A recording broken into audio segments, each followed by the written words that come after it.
gracious First Lady, honorable members of Parliament and government, distinguished invitees on the high table and the other tables, our amazing young panelists, colleagues of the United Nations, youth, ladies and gentlemen, and our very endearing MC.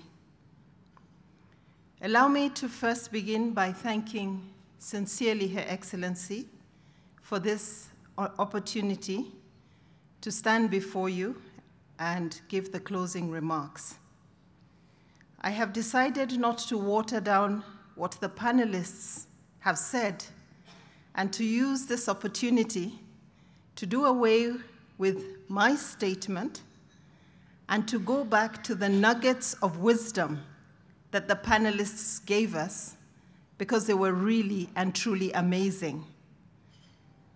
With your permission, I will, however, give one or two statements from what I had prepared to say, and then go back to the really, really enlightening information that was provided by our young panelists. Entrepreneurship, as we heard, is increasingly recognized as the broad-based driver of economic growth and societal well-being. SMEs play an essential role in the economic development of any country by generating employment, meeting the national demand, increasing exports while decreasing imports, and creating wealth.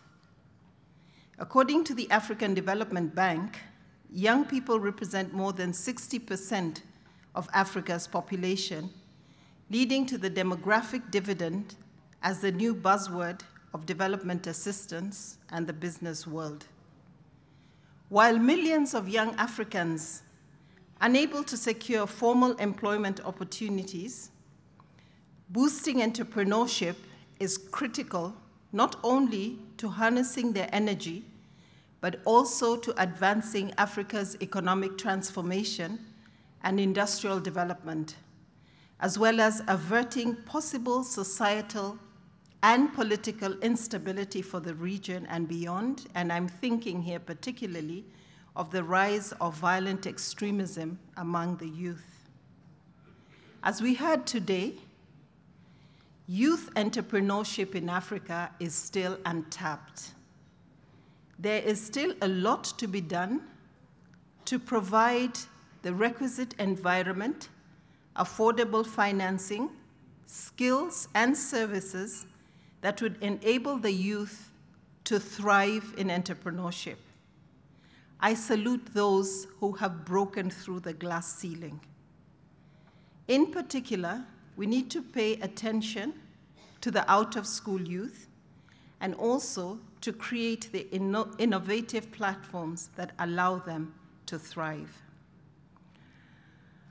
Let us go back to what we heard this morning from our very, very inspiring panelists.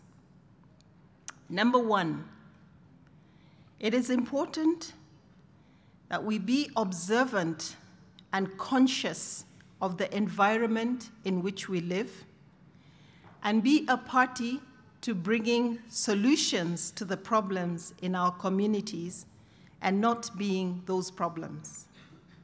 The second thing they said is, and I agree with them, banks do not always necessarily invest in ideas.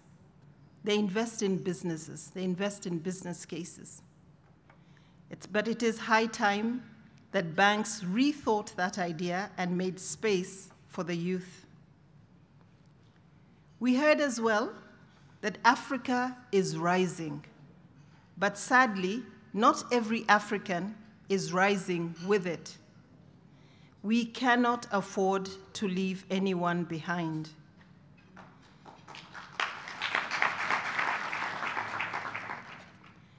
I too live for the day when my grandchildren will ask me, "Mom, Grandma, was Africa really poor?"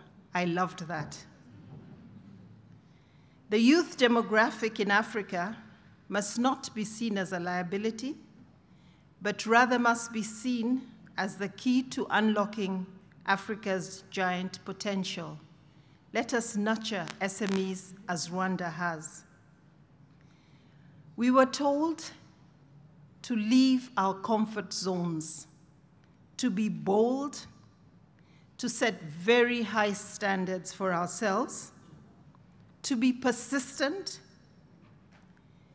to go up to scale, and to dare to dream.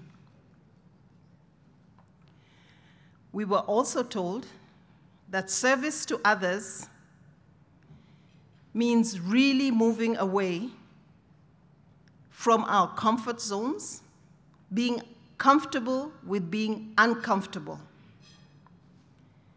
We cannot be about the bottom line alone. Entrepreneurship is much more than that. It is about transforming the lives of others. If we genuinely do good, we will do well. We must stay grounded in our society, and this must be the motivating factor that forms the core of our businesses. And finally, let us stay hungry, let us stay humble, and let us never give up. Congratulations to our panelists.